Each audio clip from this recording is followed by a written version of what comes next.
سلام عرض ادب خدمت دوستای بی‌نهایت عزیز. عبدالرزاق شهرستانی هستم. امروز میخوایم آموزش خود را در بخش کریپتوکرنسی یا ارز دیجیتال در تیک تاک شروع کنم.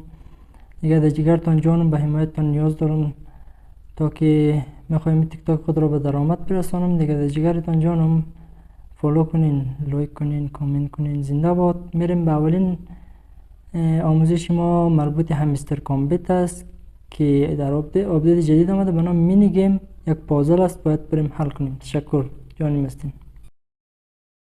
خب میریم اینجا آمده آپدیت جدید مینی گیم. وقتی داخل میشیم این پازل است.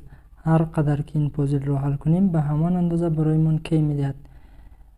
خب این رقم حل میکنیم دیگه. بیننده این ویدیو باشین. تشکر.